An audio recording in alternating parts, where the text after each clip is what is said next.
मंडळी नमस्कार. मी सुजाता जो परिक्रमामध्ये आपलं स्वागत. आज थोडा वेगळा विषय. आमच्या शेजारी एक छोटं बाळ आहे 2 महिन्याचं. तर अगदी शेजारी म्हणजे अगदी लागूनच. तर त्यांच्याकडे ते बाळ एक दिवशी संध्याकाळी खूप रडत होतं. खूप वेळ गप्प होईना, खेळवत वगैरे होते ते लोक. मग लागूनच असल्याने मी हळूच दरवाज्यातनं डोकावले. त्याचा स्वभाव नाही करा तर पण डोकावले आणि ते हलवत होते, त्याला खांद्यावर घेत होते, काय काय करत होते, सगळं प्रयत्न करत होते त्याला गप्प करण्याचा. मग अगदी न राहून मी त्यांना त्या मुलीला विचारलं, त्या मुलाच्या आईला, की त्याला ग्राईप वॉटर वगैरे काही एवढंच पूर्ण वाक्य करायचं केलं नाही. त्यावर तिने सांगितलं की नाही, आता ग्राईप वॉटर नाही द्यायचं असतं, त्याच्याऐवजी एक औषध, तिने एक नाव सांगितलं मला की आता हे औषध देतात, आता ग्राईप वॉटर देत नाही. मी गप्प बसले आणि घरी आले. पण मनात विचारचक्र मात्र सुरू झालं.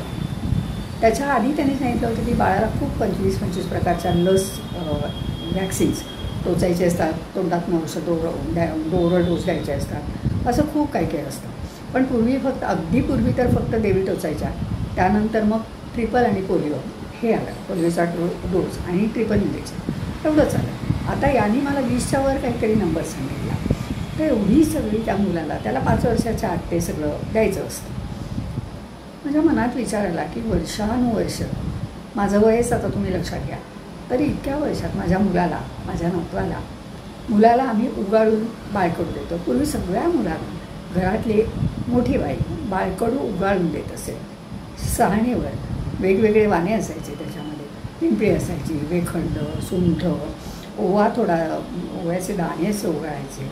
हे सगळं उगाळून त्याचं एक बाळकडू तयार करायचं आणि दुधात घालून ते त्या मुलाला गोंडल्याने पाजायचं, मांडीवर आडवा घेऊन. आणि त्याने सर्व म्हणजे प्रतिकार, इम्युनिटी आज जो शब्द फार मोठा वापरला जातो, ते त्या 2 महिन्याच्या, 6 महिना, 7 महिना, 1 वर्षापर्यंत मुलाला बाळकडू देतात. त्याला बाळगुटीसुद्धा म्हटलं जातं.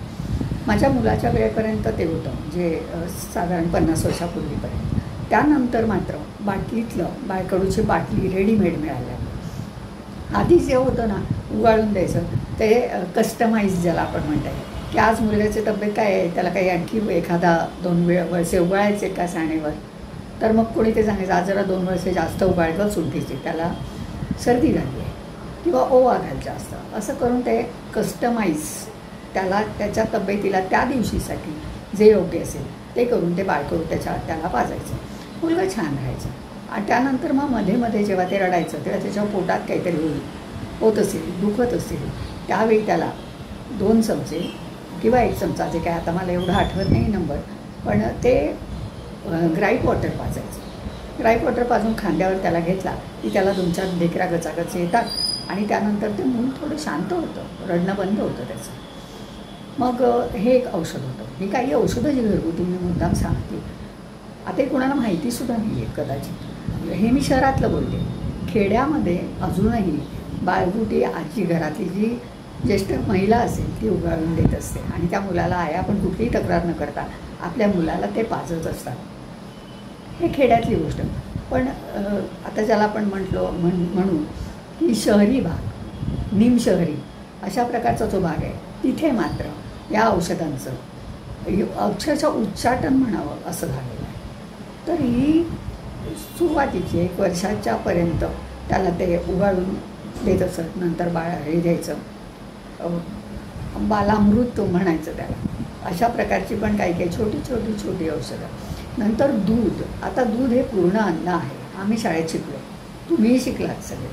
पण आता डॉक्टर सांगतात दूध नाही. आता त्यावेळी कसं होतं की आईच्या दुधाला पर्याय म्हणून गाईचं दूध दिलं जायचं. आधी मुलं स्तनपानच असायचं 6-7 महिन्यापर्यंत.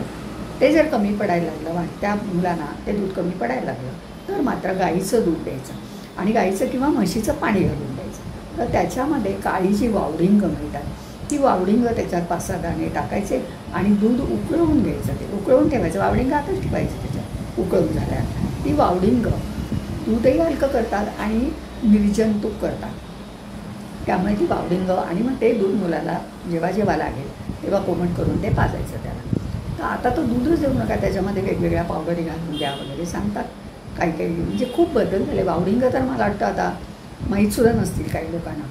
कौंडिण्य बाळकडूमध्ये पण आहे, पण दुधामध्ये घालून उकळवून द्यायचं आहे. त्यानंतर पाणी, त्याला पाणी कसं द्यायचं ते पण एक ठरलेलं शास्त्र होतं. 2 किंवा 3 वेळा त्याला साधं पाणी द्यायचं. त्यानंतर मग शोपा असतात, बाळंशोपाच म्हणतात त्याला.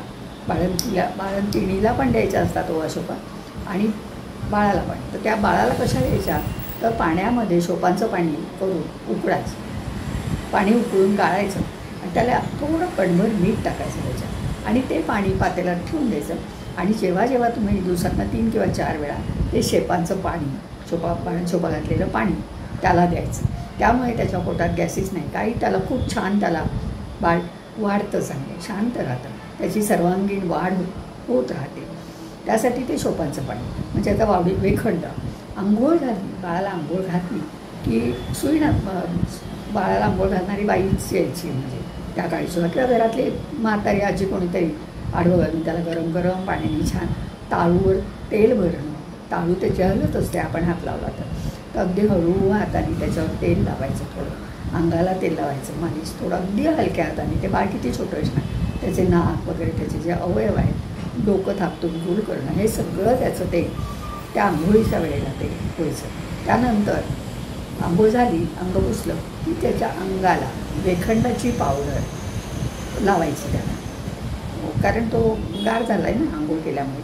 त्याला वेखंडाची पावडर थोडी नाकात 2-4 शिंका येतात आणि मग त्याला घट्ट बांधून फटक्यामध्ये, दुट्यामध्ये हात वगैरे सरळ करायचे, पाय सरळ करायचे आणि तसा बांधलेल्या अवस्थेमध्ये त्याला पाळण्यात ठेवायचा. आता आपण पाळणा म्हणतो, पाळणे नाहीसे झाले, जोड्या नाहीशा झाल्या, त्याबरोबर ती खेळणीसुद्धा नाहीशी झाली. किती म्हणजे बालसंगोपनामध्ये क्रांतिकारी बदल म्हणावा असा झाला आहे. मग शब्द मनात येतात की अरे हे कुठे गेलं सगळं. तर पाळण्याला आपली घरातल्या बायका चिमणारच म्हणायचं त्याला, एक गोल असं गादीसारखं आणि त्याला कापडी चिमण्यामध्ये मध्ये त्या काचेच्या नळ्या हे सगळं घालून भरून त्या चिमण्याने असं आपण जाता येता ते हलवायचं आणि त्याचा आवाज येतो. मुलं ते रंगीबेरंगी त्या चिमण्या असतात, त्याच्याकडे पाण्यात पडल्या ते मुलं बघतं आणि थोड्या वेळाने ते झोपून जातं. त्यानंतर एक खेळणं आलं होतं, ते असं होतं की त्याला किल्ली द्यायची. किल्ली त्याला पण असं चिमण्यासारखंच तसंच थोडंफार, रंग खूप आकर्षक त्याला. आणि ती किल्ली दिली की ते असं गोल गोल फिरत राहायचं पाळण्यावर. मग आपण निघून गेलो तरी चालेल. ते मूल त्याच्याकडे बघत बसतं, टाळ्या वाजवतं, जरा मोठं झालं 5-6 महिन्याचं मुलीला हसतं दिसतं. त्याच्या जीव रमवणं एक त्या खेळण्यांमध्ये सामर्थ्य होतं. आणि हातामध्ये लाकडी रिंगणं द्यायचं त्यावेळी, त्याला रिंगणंच म्हणायचे. रिंगणं, खुळखुळा असेल तर तो वाजायचा. चांदीचे खुळखुळे पण होते, लाकडी खुळखुळे होते आणि लाकडाचं होतं ते रिंगणं म्हणायचं त्याला. ते त्याच्या मुठीत दिलं की तो ते गच्च हातात धरून ठेवायचं त्याने आणि मग कधी तोंडाला लागायचं नाही, पण तोंडात नाही घालणार, तो धरून ठेवायचं त्याला. आणि ही जी खेळणी होती ही सुद्धा आता कालबाह्य झाली. आता सगळी नवीन प्लास्टिकची थोडीशी टक लागून मग सारखं जमणं किंवा ती मऊ काहीतरी स्टफ खेळणी असतात कापसाची, ती आता आली. पण त्यामुळे ती मऊच आहे. पण रिंगणं वगैरे कसं घट्ट आहे, लाकडी आहे, त्यामुळे त्याचे जे तळहातांचे जे स्नायू आहेत त्या प्रत्येकाच्या मागे काही ना काहीतरी शास्त्रीय वैज्ञानिक कारण असणार. आपण म्हणतो की गच्च हातात तो मुठीत ते धरतो, बालटे धरतं. ते धरल्यानंतर त्याचे जे तळहात आहे त्याच्यावरचे सगळे स्नायू घट्ट होतात, त्यांना व्यायाम मिळतो. बरं, मूल रडलं की लगेच घ्यायचं का त्याला, उचलायचं का, तर नाही. म्हाताऱ्या बायका सांगत असं की रडू दे त्याला, रडणं हाच त्याचा व्यायाम आहे. हातपाय हलवू दे, हलू नको, त्याला उचलू नको लगेच, त्याला रडू दे जरा वेळ. तर आता रडणं नाही, बघ का रडतोय तो, अरे खूप वेळ रडला तर घ्या ना, रडू दे की जरा वेळ, रडेल, बसेल गप्पा इकडे तिकडे बघेल. नंतर मग कॉटवर मुलाला असं ठेवायचा, घेऊन बसायचं नाही मांडीवर कधीच मुलांना घेऊन कोण बायका बसत नसत, वेळही नसे. बरी मुलं पण बरीच असायची ना, एकावर लक्ष केंद्रित करायला वेळ कुठे. मग ते ठेवायचं आणि आपण इथून आपली कामं करत राहायचं. आपण जसजसं आहे त्याला ज्यावेळी त्याची नजर स्थिर होते तेव्हा आपण जसे फिरतो खोलीमध्ये तसं तो आपल्याकडे बघत राहतो आणि मग त्याचा वेळ जाऊन मग बोलायचं त्याच्याशी, अधूनमधून बोलायचं, हां काय, मध्ये त्याच्याकडे लक्ष ठेवायचं. हे सगळं त्या बायका करत होत्या. तर हे बालसंगोपनातला जो आनंद होता तो काम करता करता त्यांना मिळत असे.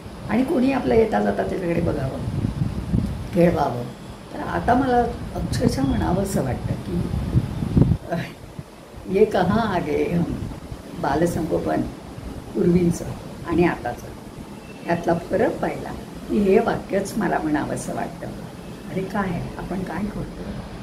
आपण त्या मुलांना खरे कशा प्रकारे घडवतो आहे? याच्या आधी मी अन्नप्राशनचा एक व्हिडिओ केला होता, अन्नप्राशन संस्कार. त्याच्यामध्ये 1 वर्षानंतरच्या बऱ्याच गोष्टी मी माझ्या व्हिडिओमध्ये सांगितलेल्या आहेत. तर आता आजही मला असं वाटलं की मी सांगायला हवं. आणि हा माझ्या मनाने घेतलेली नोंद आहे. किमान ज्यांना हे आठवत नसेल ते लोक तरी त्याचा विचार करतील की अरे हां की आपण का घेऊन बसतो आहे सारखे बाळाला. आणि अगदी छोट्या छोट्या गोष्टी होतात. त्याला जर कॉन्स्टिपेशन झालं तर त्याला एक बोट फक्त बुडवायचं आणि ते बोट त्याच्या तोंडात एरंडेल तेलाचं चाटवायचं. त्याला काहीच नाही, त्याला आरामात होतं सगळं. तर अशा प्रकारे ते मुलांना आता सूप हे ते सगळं आलं. ते शोपांचं पाणी पूर्वी होतं, त्याची जागा आता सूप नाही घेतले, गाळून वगैरे देतात. माहिती नाही आता, म्हणजे माझ्या नातवाला तर आम्ही नव्हतं दिलं. त्याला आम्ही थोडंसं जुन्या पद्धतीनेच वाढवलं. मी तिथे नव्हते, पण तिची आई आणि त्या सगळ्या मंडळींनी त्या अजूनच थोडंसं केलं, त्या पद्धतीनेच त्याला केलं. ट्रिपल पोलिओ वगैरे दिले अर्थातच, ते सगळं करावंच लागतं, ते केलं. पण आता तो 22 वर्षाचा आहे, त्यामुळे आता त्याच्यानंतर पिढ्या बदलत राहतात सारख्या. का आताचं जे बालसंगोपन आहे ते आपण खूप दूर गेलो आहे पूर्वीपेक्षा. तर मला वाटतं की शहरातल्या बायकांनीसुद्धा तिच्या आयांनी बरं सांगायची हिंमत नाही आहे आमची. मला जर एखादी गोष्ट सांगावीशी वाटली तर ते आमचं तोंड बंद करतील अशी भीती वाटते की नाही तुम्हाला काही कळत नाही. अरे 70 वर्ष आम्ही घालवली. आमच्या तब्येती किंवा आमच्या मुलांच्या तब्येती किंवा आमच्या नातवंडांच्या तब्येती यांच्याकडे बघा, काय झालं आहे का त्यांना काही नाही. त्या बाळकडू आणि त्या सगळ्या ज्या पद्धतीने आम्ही त्यांना वाढवलं तशीच ती वाढली आहे. आणि आता डॉक्टरना आमच्याहून जास्ती कळतं असं त्यांना म्हणायचं आहे. नक्की शोध लागले डिटेक्ट होणं एखादा आजार, त्यासाठी मदत घेणं, वैद्यकीय मदत घेणं नक्की आवश्यक आहे. पण जन्मलेल्या बाळापासून तो निरोगी जन्मला आहे, लक्षात घ्या. तो या जगात आले निरोगी म्हणूनच बाळ जन्माला आलेला आहे बाळ. आणि जर त्यात काही असतं तर ते तुम्हाला हॉस्पिटलमध्येच कळलं असतं. त्यामुळे मूल वाढवताना थोडंसं हा व्हिडिओ जर पाहिला, थोडा विचार केला तर मला असं वाटतं एखाद्या बाईने जरी ह्याचा विचार केला तरी ह्या व्हिडिओचं सार्थक झालं असं मला वाटेल. किंवा मी याला असं म्हणेन की हे थोडं एका अर्थाने डॉक्युमेंटेशन झालं. माझ्यासाठी हे डॉक्युमेंटेशन, कोणी घ्यायचं किंवा नाही घ्यायचं हा ज्याचा त्याचा प्रश्न. तर आता मी इथे थांबते.